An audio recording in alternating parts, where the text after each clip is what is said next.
A childhood memory of spring for me is in the back of Bel Air Elementary School. There was a swing set, and it was an extra long swing set. And my favorite part about that swing set was if you got up and there was that moment at the top where you would pause at the end, you would feel like you could fly. And I remember just wanting to stay there forever, even after the recess bell rang.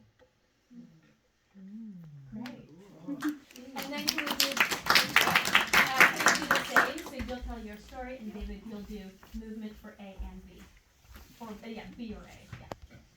So when I was a child, I really loved Lord of the Rings. And every spring, I was really excited so that I could go out into the woods with my brother and play Lord of the Rings. I was Gimli, and I would kill all the orcs in my neighborhood.